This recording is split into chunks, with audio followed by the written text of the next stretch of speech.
Hello students, myself Ranji Bhavani. I welcome you in BA Part 2nd English Literature online classes.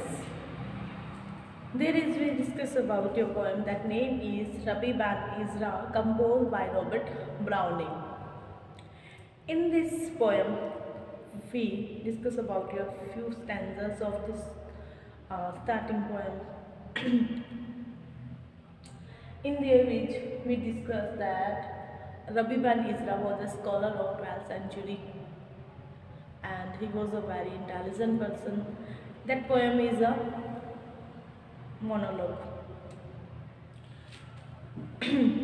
जो हमारी आज की video है वो आपके नेक्स्ट स्टैंजा के बारे में है। रबी बेन इज़रा हमने देखा था प्रीवियस वीडियो जो हमारी थी, जो हमारी शुरू की वीडियो थी, उसमें हमने रबी बेन इज़रा के पोइट के बारे में रीड किया था और पोएम के बारे में रीड किया था। कुछ स्टैंजा भी हमने इसकी एक्सप्लेन कर दी है। जो स्टार्टिंग की स्टैंजा थी उसमें हमने देखा था कि जो रबी बेन इज़रा है वो क्या है, जो ओल्ड एज को है वो बेटर देन बनाता है यूथ एज से, मतलब कि जो यंग एज है, जो युवावस्था है, उससे ज़्यादा बेटर बताता है ओल्ड एज को। और जो उससे अगले स्टैंजा आए थे उसमें हमने देखा था कि जो वो बताता है कि जो ह्यूमन बीइंग है, जो ह्यूमन बीइंग है वो अदर लो टाइप के जो क्रिएचर्स हैं, जैसे कि बर्ड्स हैं, एनिमल्स हैं, इंसेक्ट्स हैं, या अदर जो छोटे छोटे जो माइनर्स जो मतलब कि हम कह सकते हैं किसी क्रिएचर्स हैं, उनसे बहुत ही ज़्यादा सुपीरियर है। मतलब उनसे जो ह्यूमन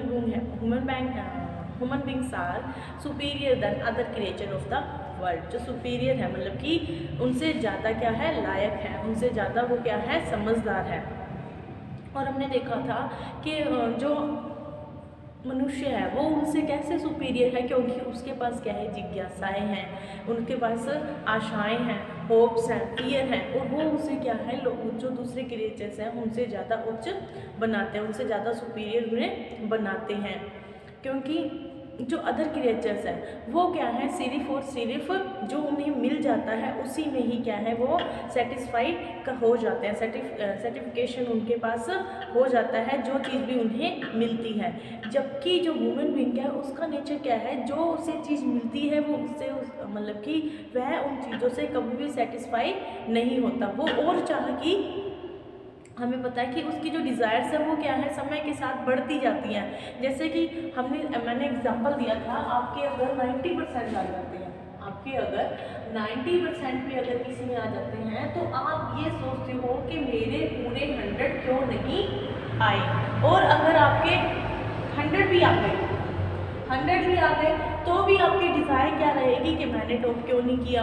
या कहीं ना कहीं आपको क्या है, जो चीज़ आपको मिल जाती है, आसानी से मिल जाती है, वो चीज़ तो हमें ह्यूमन बींग्स का नेचर ही है कि वो उससे कभी भी सेटिस्फाई नहीं होगा। मतलब कि जो भी चीज़ मिल जाती है, जो भी चीज़ ह्यूमन बींग को मिलती है वो उससे कभी भी सेटिस्फाई नहीं होता। ये ह्यूमन बींग का क्या है, नेचर है। उसके बाद हमने देखा था कि जो यूथ में जो यंग मैन होता है वो क्या होता है, कंफ्यूज रहता है। सेकंड जो स्टैंडर्ड था उसमें हमने देखा था जो यंग मैन है वो हमेशा कंफ्यूज रहता है कि कौन से फ्लावर को तो वो पिक करे और कौन से फ्लावर को वो छोड़ दे। मतलब कि जो कौन सा तो रोज रूम है और जिसके कारण क्या है मुझे बाद में पछताना ना पड़े। मतलब वो हमेशा क्या होता है, जो यंग एज होती है वो क्या होती है, द एज ऑफ कन्फ्यूजन, या हम कह सकते हैं कन्फ्यूज़न। मतलब कि हमेशा ही उसके अंदर क्या चलता रहता है, एक द्वंद, मतलब कि नो बी और नॉट टू बी, मतलब ये करूं या वो करूं, करना चाहिए नहीं करना चाहिए, इस तरीके की क्या है उसके सामने डिफ़िकल्टीज आती ही रहती हैं यंग एज में। जबकि जो ओल्ड एज होती है उसमें इस तरीके की जो सिचुएशन है उसको फेस नहीं करना पड़ता। क्यों नहीं करना पड़ता, क्योंकि रबी बेन इज़रा कहते हैं old age is the age of experience. मतलब कि अनुभवों की जो उम्र है या अनुभवों की जो आयु है वो क्या है, वृद्धावस्था है। वृद्धावस्था में क्या है, बुढ़ापे में जब हम क्या है, हमारे पास एक्सपीरियंस हो जाते हैं और हम क्या है हर डिफ़िकल्टीज़ को फेस करना सीख लेते हैं, क्योंकि हमने वही डिफ़िकल्टी कहाँ पर फेस कर ली होती है, यंग एज में फेस कर ली होती है। उसके बाद वो कहती हैं कि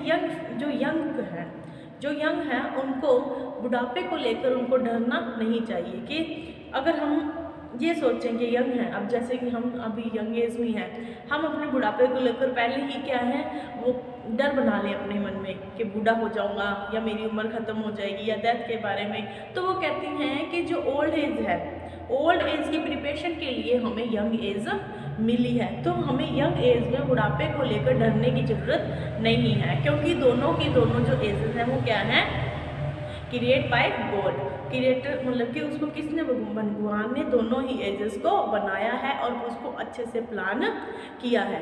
तो हम आगे की स्टैंजा के देखते हैं। आगे के जो स्टैंजा है उसमें जो पोइट है, रबी बैल इजरा बोलेंगे, पोइट नहीं बोलेंगे यहाँ पर, क्योंकि ये क्या है एक ड्रामेटिक मोनोलॉग है जिसमें क्या होता है जो पोइट ना बोलकर कोई अदर पर्सन बोलता है।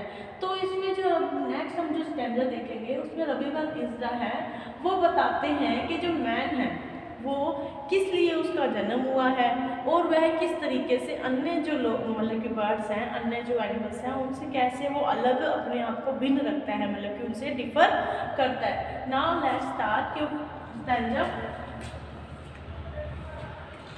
Poor one of life indeed, were man but formed to feed on joy to solely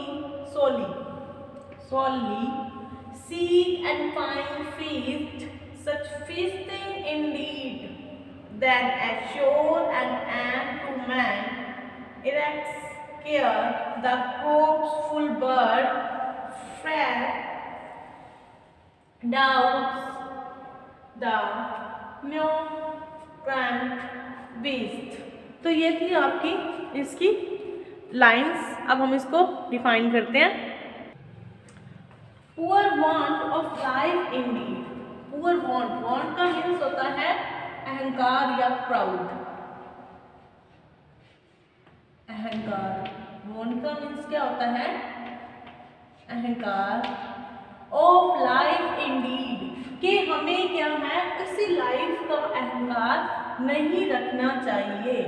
for man but form to feed कि सिर्फ हमें इस जो लाइफ हमें मिली है वो हमें किस लिए मिली है, फॉर्म टू फीड, फीड का मतलब है भोजन करना, फीड का मीन्स क्या होता है भोजन करना, फीड का मतलब ईटिंग से भी ले सकते हैं कि हमें जो ये लाइफ है वर मैन बट फॉर्म्ड, फॉर्म्ड का मतलब बनाया गया है कि जो मैन है उसको क्यों बनाया गया है, खाने के लिए बनाया गया है। इस तरीके का जो हमें प्राउड है वो नहीं रखना चाहिए। ऑन जॉय, और हमें आनंद प्राप्त करना, सिर्फ आनंद प्राप्त करना, मतलब कि जॉय का मीन्स आपको पता है क्या बोल सकते हैं उसको, हैप्पीनेस बोल सकते हैं। इंजॉय से जॉय,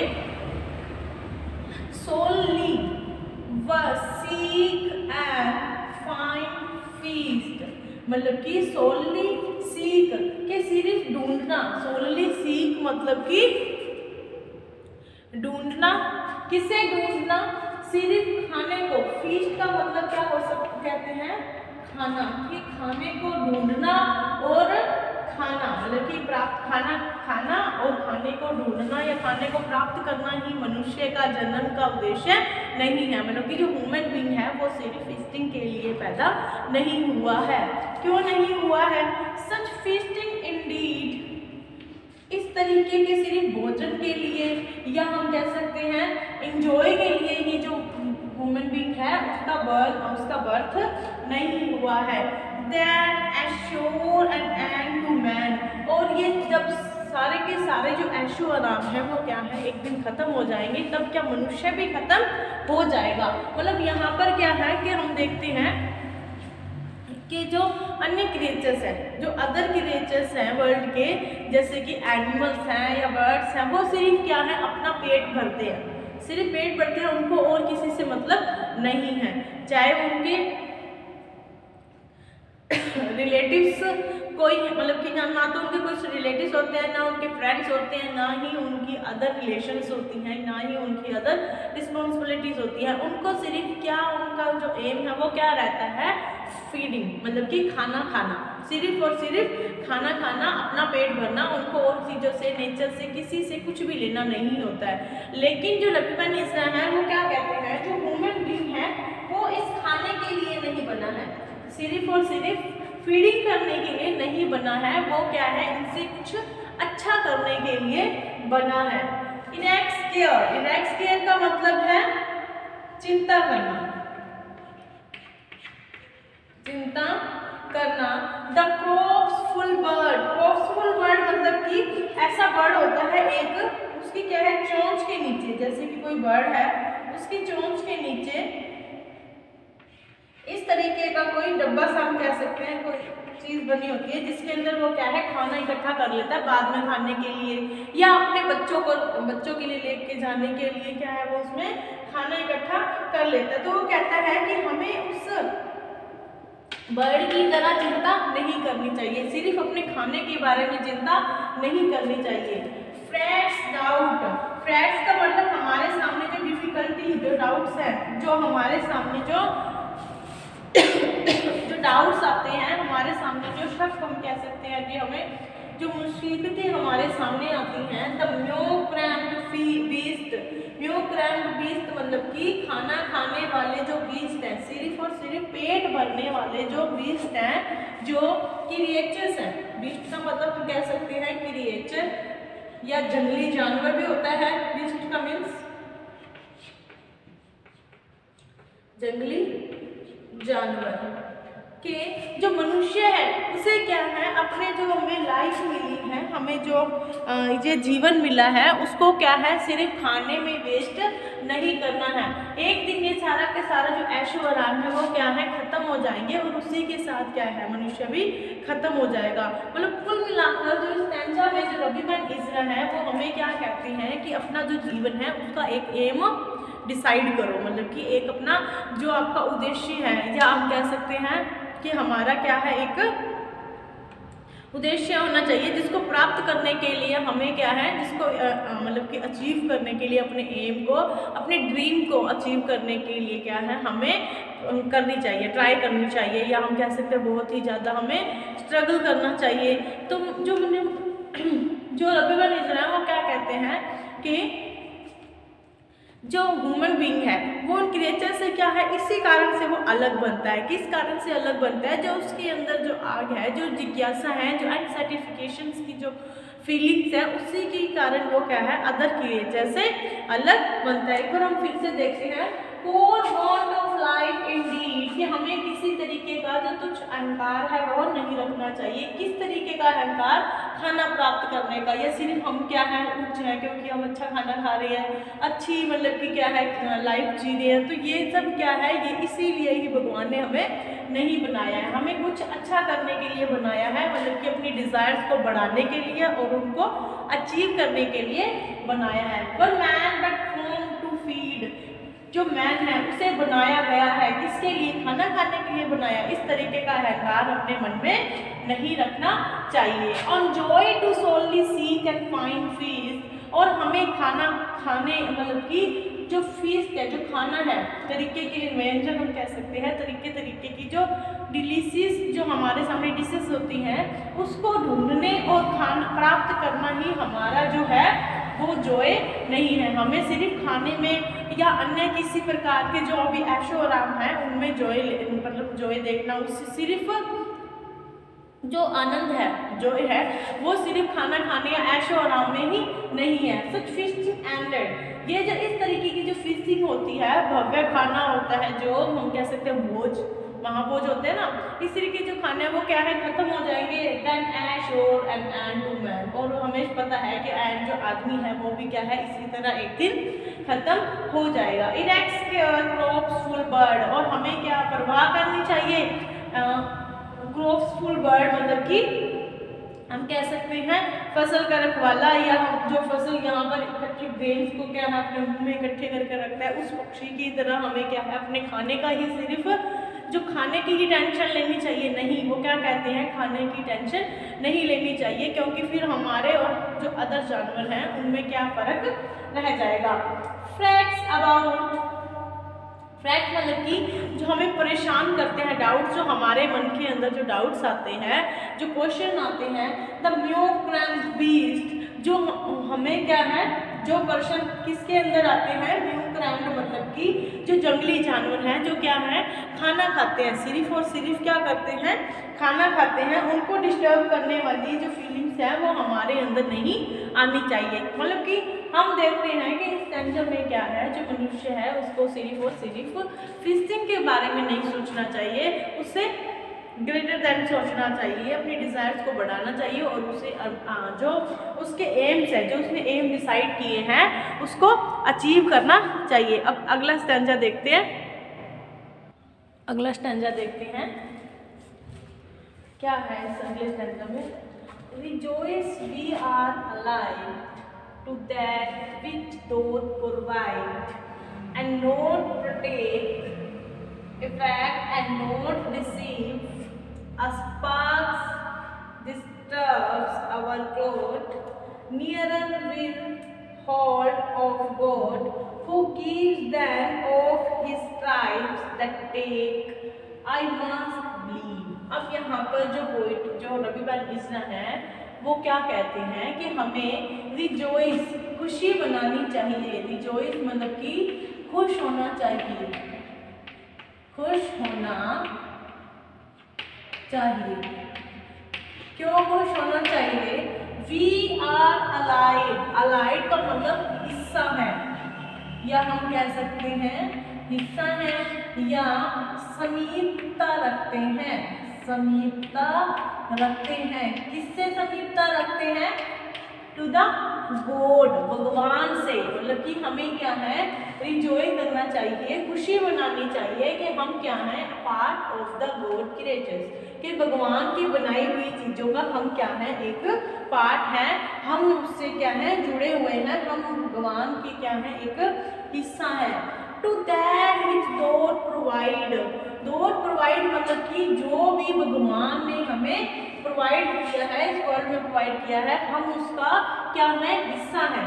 कि भगवान जो है वो सबको क्या है, कुछ ना कुछ प्रोवाइड करवाते हैं और उसी चीज़ का हम भी क्या है, एक हिस्सा है। इसके लिए हमें क्या है, रिजॉय करना चाहिए, इसके लिए हमें खुश होना चाहिए। एंड नॉट परटेक, परटेक का मतलब ना ही हम उसके गिफ्ट्स को क्या करते हैं, मतलब कि जो अदर क्रिएचर्स है, यहाँ पर मनुष्य के लिए नहीं, वहाँ पर ये जो बात वो क्या है, जो भगवान है वो हर किसी को क्या है, कुछ सब कुछ क्या है प्रोवाइड कौन करवाता है, भगवान कराते हैं। लेकिन जो लोग टाइप के जो क्रिएचर्स हैं, नॉट परटेक मतलब कि वो क्या है, कुछ भी देते नहीं है। इफेक्ट एंड नॉट रिसीव, और उसका जो प्रभाव होता है, और भगवान जो है वो क्या है, अपने दिए हुए गिफ्ट्स के बदले कुछ भी वापस नहीं करता, लेता। जो मतलब कि लो क्रिएचर्स को जो दिए हुए गिफ्ट्स हैं, परटेक मतलब वापस लेना, इफेक्ट एंड नॉट रिसीव्ड, और ना ही उसे वापस रिसीव करते हैं। जो गॉड है वो क्या है, एक बार जो चीज़ उन्होंने दे दी उसे वो रिसीव वापस नहीं करते। परटेक मतलब कि हिस्सा लेना, परटेक का मीन्स क्या है, हिस्सा लेना। और जो मनुष्य है वो क्या है, भगवान के दिए हुए जो देने वाले, भगवान का दिया जो हुआ उपहार है, उसमें क्या है, वो हिस्सा लेता है। इफेक्ट एंड नॉट रिसीव्ड, बजाय किसके, दूसरे क्रिएचर्स के, जो क्या है, किसी भी प्रकार का जो उपहार है वो प्रदान नहीं करते भगवान के द्वारा, उनके द्वारा कोई भी जो उपहार है वो प्रदान नहीं किया जाता। जबकि जो मनुष्य है वो क्या है, हिस्सा लेता है भगवान को दिया, मतलब कि जो जैसे भगवान बांटता है वैसे जो मनुष्य है वो भी क्या है, कुछ ना कुछ बांटता है। इस पास एक क्या है, आग है, एक हम कह सकते हैं एक प्रकाश है जो हमें क्या है, डिस्टर्ब करता है। अवर क्लोड, क्लोड का वैसे तो मीन्स क्या होता है, क्ले होता है, लेकिन यहाँ पर जो पोएम है उसमें क्ले का मीन्स है बॉडी। क्ले का मीन्स क्या है, बॉडी। जो हमारे अंदर का जो एक प्रकाश है, हम कह सकते हैं जिज्ञासा है, वो हमारी बॉडी को क्या है, डिस्टर्ब करती है। मतलब कि हमें क्या है काम करने के लिए या अपनी डिजायर्स को फुलफिल करने के लिए क्या है वो डिस्टर्ब करती रहती है। Nearer we hold of God, nearer मतलब कि समीप, कि हम क्या है भगवान के समीप है। इस तरीके का जो प्रकाश है वो हमारे जो मतलब कि हमारी बॉडी है, हमारी जो क्ले है, क्लोथ है, उसको क्या है वो डिस्टर्ब करती रहती है। वी होल्ड ऑफ गॉड, कि भगवान ने हमें क्या है पकड़ रखा है, कि हमने भगवान के बहुत ही सबसे ज्यादा जो समीप है वो कौन है, ह्यूमन बीइंग है।